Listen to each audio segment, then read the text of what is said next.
As small space gardeners, sometimes one of the biggest impediments and one of the most discouraging things can be the limited space we have available to us. And it's not always possible to annex some yard space from our neighbors, but there are simple tips and tricks and ways that you can increase the space that you use for your own gardens. And I'm going to take you through some of those ideas to help you maximize the space for the produce, because after all, we are subsistence farmers, so we're not exactly looking at ways of loading a horse and carriage with all the veggies we want to take to market and sell. It's more for subsistence purposes, the fulfillment of having your own garden, and also benefiting from the nutritional benefits. So whether you're a small space gardener who's discouraged at starting out because of these constraints, or whether you are more seasoned backyard gardener, there are ways of increasing your yield in your garden space, and again, maximizing and optimizing the space that you have. However, there are some considerations you need to bear in mind, and I'll take you through some of those. I've always been a protagonist of square foot gardening and the principles thereof, but you can have a little bit more grace and plant more densely if you abide by some of these principles. But really, you want to ensure that you spend a significant proportion of your garden planning observing the sun and the sun's direction, because that'll help inform how you then execute that in your own garden in order to optimize the space and employ some of these techniques, making sure that you reassess your garden in your planning phase each season.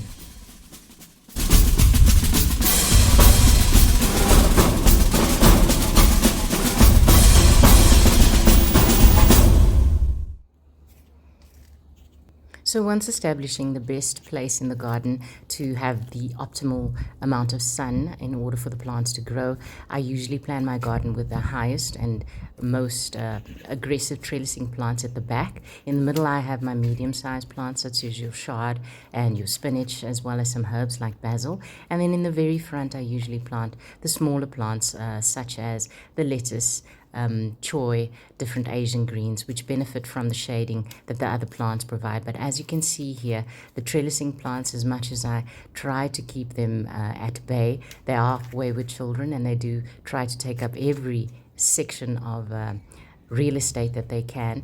And in this case, I did try additional over the head trellising, but as you can see, they're literally spilling over the beds, drowning out all the light and access to nutrients that other plants needs, which is okay if this is the main crop that you want to cultivate in your garden space. But if, like me, you have a limited space and you want to make the best use of the space to have a varied crop available any time of the year, you need to explore additional solutions. Here is another example of how I've had different cultivars, but very, very quickly you can see I had the same problem here in this garden space where the tomatoes were doing exactly the same thing, staking them up. So quickly move to different trellising techniques. This over here is some malleable wire I used across a lot of my beds, as well as an array of different types of wooden trellising. This helped with my raised garden beds, as you can see.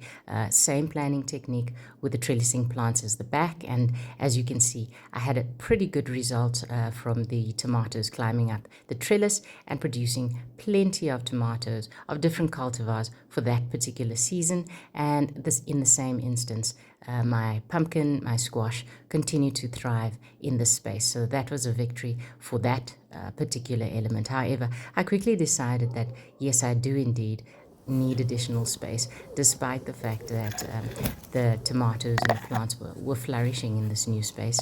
As you can see with the trellising, do use a combination of different types of trellising depending on the plant, as well as staking up, which helps keeping the plants off the ground so that they're less susceptible to pests as well as diseases. Another factor was to consider that some of these vining plants like tomatoes don't do well alongside some of the tubers such as your potatoes, etc., because they share common bacteria and fungi, so needed to expand the space. We then, and I use the term we quite loosely, built a polytunnel which allowed for additional covering and additional raised bed spacing where I could accommodate additional plants. I then moved the root vegetables out into a more of a common garden space where they weren't inhibited or had their space impeded by the other plants. The trellising on the side, as you can see, the malleable wire, I extended that to the polytunnel as well, and swiftly had more plants, vining plants climbing up that particular trellising. Over here you can see where I moved my capsicums out of the main bed into their own area.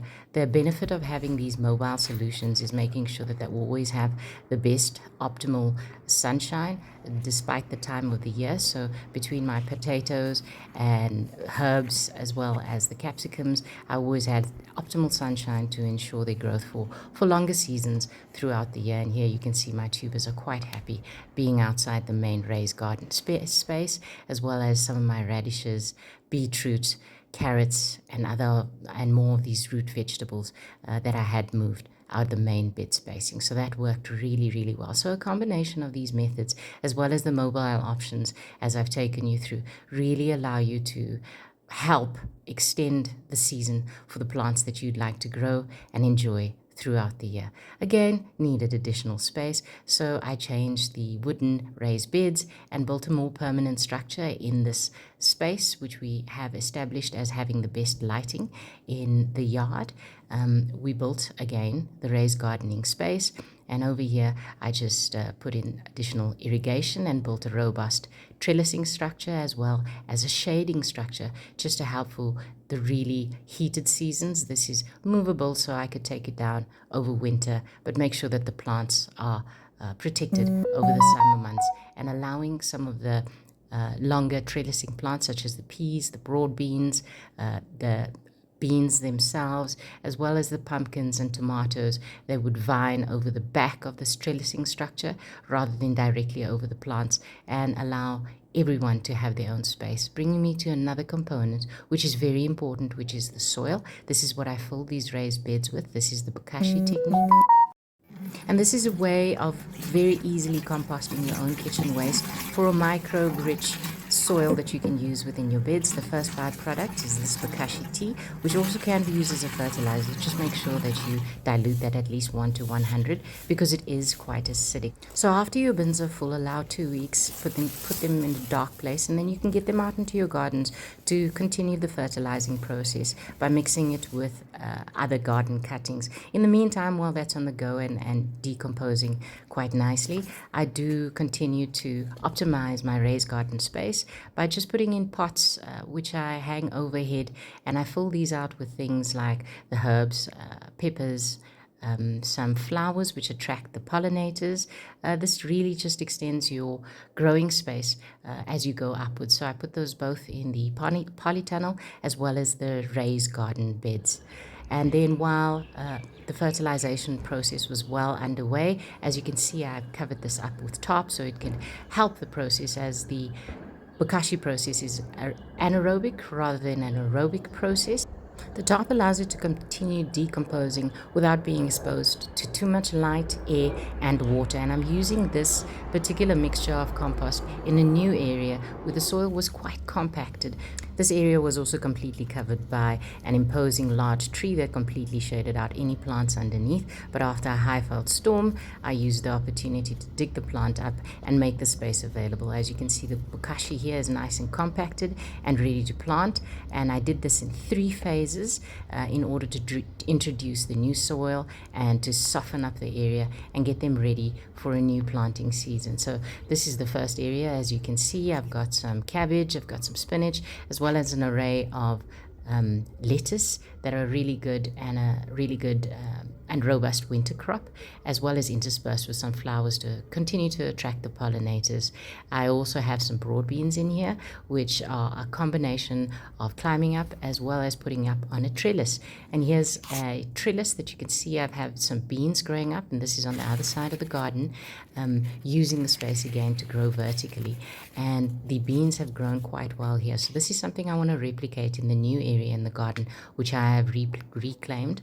As you can see, these are lazy housewife beans, and it's important to just make sure that as you are trellising these plants up, every time you go out into the garden, continue to keep harvesting. No matter how small the beans are at that point, it encourages continued growth and prolific growth throughout the season. So again, resorting to my team of hands who I have employed by giving them the incentive of having a roof over their head. So they help me with my trellising and making sure that we beautify the area. I then also put in a little stepping stones just to help me easily access access this garden area, and as you can see, it's growing quite nicely, and looking forward to a new season in a new area and an extended reclaimed area after the Highveld storm had knocked out the tree that was imposing.